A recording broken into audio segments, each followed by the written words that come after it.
लक्ष्य 2024 में कौन किस पर है भारी, कौन बनेगा देश का अगला प्रधानमंत्री, जानना चाहते हैं क्योंकि इस समय देश में राजनीति गर्म है।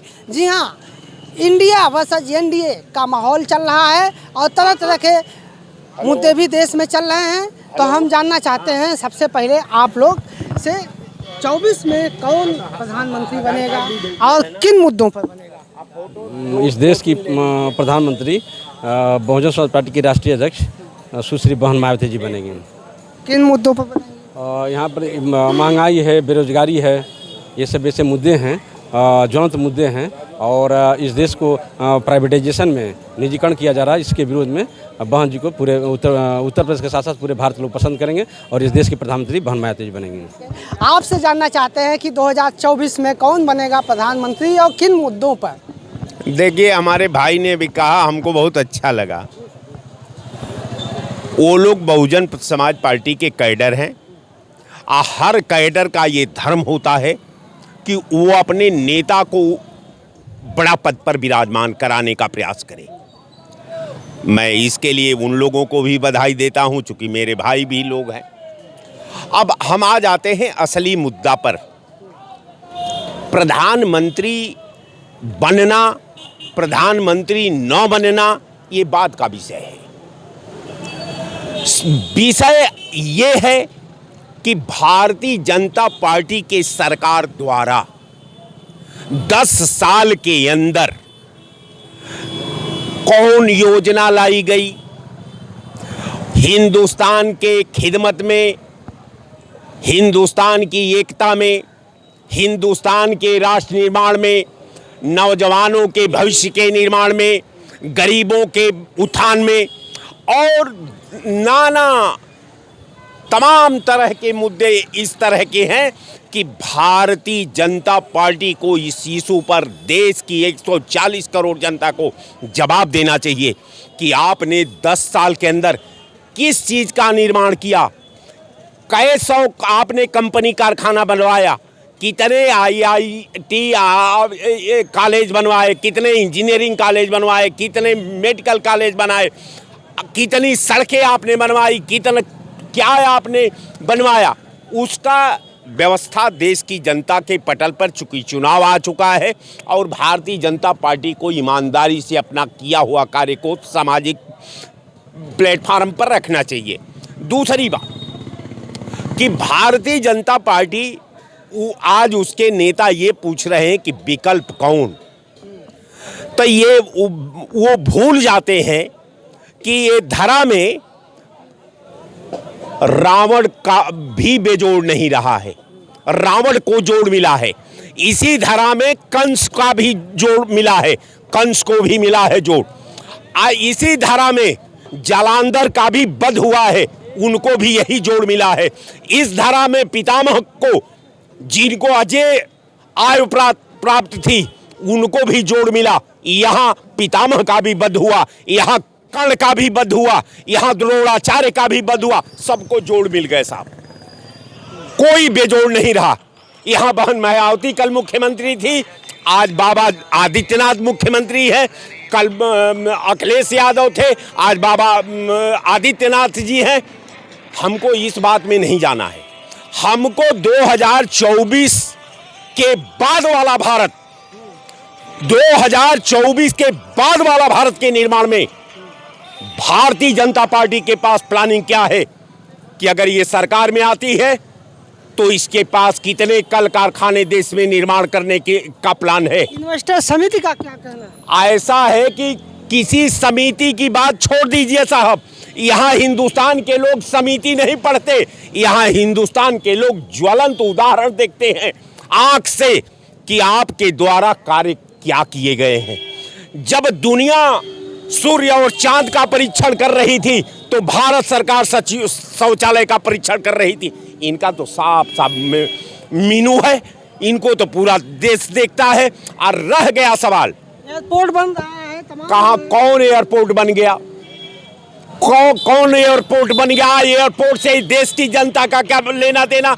एयरपोर्ट में जितने लोग रहते हैं वहाँ बताइए, इसमें आप अभी सर्वे चेक कर लीजिए, यहाँ 200 लोग खड़ा है तो इमा 2 आदमी ना जो फ्लाइट के देख ले होगा नज़दीक से, चढ़ने की तो बातें छोड़ दीजिए। अब रह गया सवाल कि अब नाटक नहीं चलेगा। 200 रुपया आप टमाटर बिकवा रहे हैं,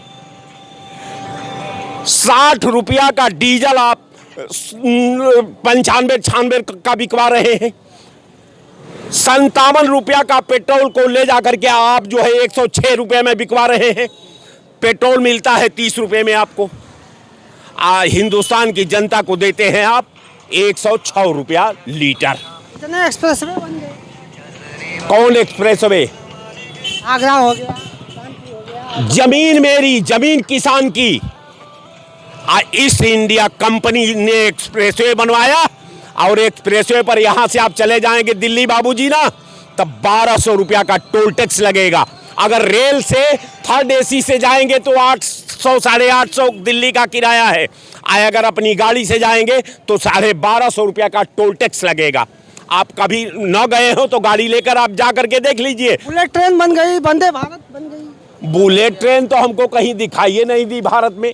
अगर कोई देखा हो, इतने लोग खड़े हैं तो ईमानदारी से बता दें। वंदे भारत, ये सारी ट्रेनें पहले की सरकारों ने बनवाया है, ये सारी पटरियां पहले के सरकारों ने बनवाया है, ये विधानसभा पहले के सरकारों ने बनवाया है, ये बिल्डिंग विकास निर्माण की ये बिल्डिंग जो है दूसरी सरकार ने बनवाया है, ये सड़क दूसरी सरकार ने। यहाँ एक भारतीय जनता पार्टी का एगो ईंट का नाम बता दीजिए। तो यानी फीता काट रहे क्यों?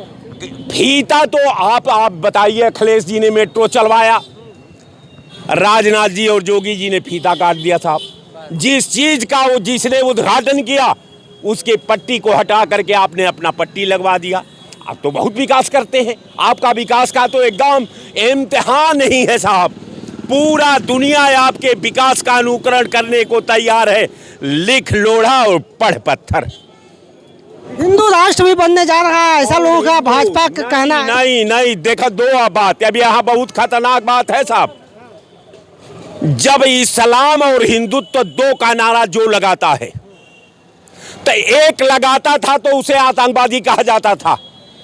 जब घेरा में आता था ओसामा बिन लादेन तो अल्लाह ताला की दुहाई दे करके और इस्लाम का गुहार लगाता था तो उसे हम आतंकवादी कहते थे। अब आप नारा लगाते हैं तो आपको क्या कहना है? आपके संदर्भ में ये हिंदुस्तान की जनता तय करे। मैं सीधे मैं हमला नहीं करना चाहता, लेकिन इतना जरूर कहता हूं कि समय ने सती को नहीं छोड़ा, समय ने राम को नहीं छोड़ा। आज समय पर आप यकीन रखिए, समय आपको भी नहीं छोड़ेगा। और जो आपकी भावना है, यकी महकम अमल पे हम मुहब्बत फातहे आलम, जिहादे जिंदगानी में यही मर्दों की शमशीर है। जय हिंद। 2024 में कौन बनेगा प्रधानमंत्री? भाई साहब ने कहा है कि तमाम सारे मुद्दे हैं, तमाम सारी बातें हैं, लेकिन उस पर भाजपा खरी नहीं उतर रही। आप क्या मानते हो?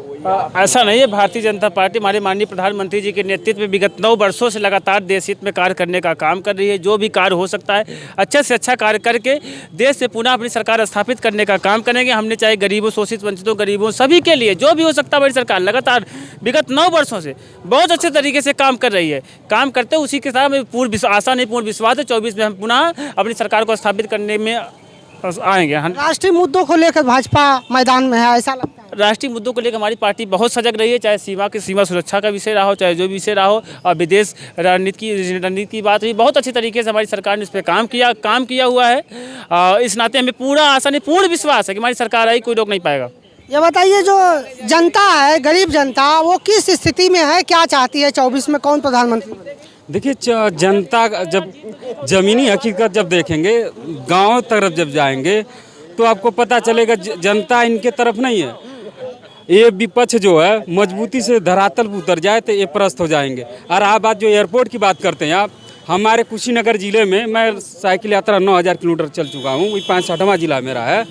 सभी डीएम एसडीएम के पास जाता हूँ। 316 किस तरह के संगठन से? मैं फूलन जनता पार्टी का संगठन से हूँ, पार्टी से हूँ। आपको बता दूँ अभी तक 9000 किलोमीटर साइकिल यात्रा में चला चुका। और जो एयरपोर्ट की आप बात कर रहे हैं साहब ना, एयरपोर्ट कुशीनगर में इंटरनेशनल है। बकरी एयरपोर्ट का शिलान्यास हो गया, उद्घाटन हो गया। बस एयरपोर्ट जानते किसके लिए है? हमारे देश के बड़े बड़े नेता के लिए है, जैसे प्रधानमंत्री होगा। अभी राजनाथ सिंह आए थे, कहे और भी एयरपोर्ट बन जाएंगे। अरे तो पहले बता तो रहे हैं, ये बड़े बड़े, 4 बन गए, अरे साहब 5 और बनेंगे। कुशीनगर जो एयरपोर्ट बना है, ये बड़े बड़े नेता के लिए। खाली कुशीनगर जो बुद्ध जी का परिनिर्वाण भूमि है, देखने के लिए, लोग को मोहित करने के लिए बस इनकी हेलीकॉप्टर एयरप्लेन क्राफ्ट उतरेगी। साहब ये बताइए कि 24 में प्रधानमंत्री किसे तय कर रही है जनता? आप क्या कहेंगे? चौथी पास राहुल गांधी थोड़े न बनेंगे यार प्रधानमंत्री। तो उसके लिए पढ़ा लिखा तो होना ही चाहिए। मोदी जी बनेंगे, मोदी जी। मोदी जी कैसे बनेंगे, क्यों बनेंगे? इतना विकास किए हैं कि जिसका कोई सीमा नहीं। हाँ, थोड़ा सा ये टमाटर महंगा हो गया है, 200 रुपया किलो हो गया है। वो तो काला बाजारी सुना है, हो गया है, कैसे हो गया? उस पर कंट्रोल कर रहे हैं, वो चुनाव तक कंट्रोल हो जाएगा, आप लोग टेंशन न लो। ये जो सीमा हैदर भी आ जा रही है, देश के मुद्दे की बात है, उस पर क्या कहेंगे? अब वो क्या मोदी जी ले आए हैं थोड़ी ना सीमा हैदर को, अब वो चली आई हैं। अब जांच चल रही है ATS की, जो जांच में सामने आएगा वो निकल करके आएगा। इधर से अंजू भी चली गई है। अब क्या करोगे यार, ये सब दुनिया है, देखते जाओ। क्या पीछे क्या कारण मानते हैं? इसके पीछे राजनीतिक कारण है, और क्या है। आपसे कहाँ से? यही लखनऊ से। 24 में कौन बनेगा प्रधानमंत्री, क्यों नहीं पता? मोदी जी ने तो 2 करोड़ लोगों को रोजगार दे दिया, हर साल 15 लाख रुपए सबके खाते में दे दिया। दोबारा फिर बनेंगे, 24 में फिर बन जाएंगे यही सब दे करके। किसानों को पूरा समर्थन मूल्य दे दिया। ये कमेंटबाजी कर रहे हैं कि वास्तविक? क्यों वास्तविक 2 करोड़ लोगों को हर साल रोजगार दे रहे हैं। 15 लाख रुपए तुम्हारे खाते में आया नहीं आया? हमारे में तो आया, आ गया। हमारे में तो आया है। अब आप में नहीं आया, एक अलग बात है। 2000 रुपये आपके उसमें 2000 रुपए नहीं, 6000 रुपए सालाना प्रधानमंत्री जी भेज रहे हैं किसानों को। किसान आज पूरी तरीके से खुशहाल है, समझ रहे? देश के अंदर जितने गाय बैल भैंस हैं वो सब आराम से अपने चरागाह में रह रहे हैं। किसान अपने आराम से घर में सो रहा है। किसान तो कह रहा है कि हम आराम से नहीं, उनकी वजह से। किसान पूरी तरीके से आराम से है। मोदी जी को 24 में फिर बनाओ, फिर किसान पूरी तरीके आराम से हो जाएगा। ये क्या कह रहे हैं? किसान आराम से है, छुट्टा जानवरों से, और लोग कह रहे हैं कि हम बेचैन हैं उसके लिए। देखिए, अब आदमी जौन है गाय दूही लेते हैं और गाय दूही का रफ्तार देते हैं, तो काम ये गलती मोदी जी की नहीं है, ये गलती सब जौन है जनता की है। ये मैंने जाना आज जनता से, माहौल जाना देश में कौन बनेगा प्रधानमंत्री, किन मुद्दों पे बनेगा, लेकिन ये लोगों का अपनी अपनी प्रतिक्रिया है। लोगों ने यही कहा है कि भाजपा ही फिर से अपना प्रधानमंत्री तय करेगी। वहीं कुछ लोगों ने मायावती को, तो वहीं कुछ लोगों ने कांग्रेस को कहा है कि जो इंडिया का जो अलायंस है वो इस समय जो है कारगर सिद्ध हो रहा है। लेकिन भाजपा की राह आसान दिखाई दे रही है, जनता का यही मानना है। महंगाई चाहे जितनी हो, बेरोजगारी चाहे जितनी हो, विकास चाहे जैसे भी हो रहा है, लेकिन राष्ट्र के मुद्दों की बात करें तो भाजपा को ही सरकार बनाने का और प्रधानमंत्री चुनने का जनता का आह्वान है। लखनऊ से मैं सुभाष निषाद।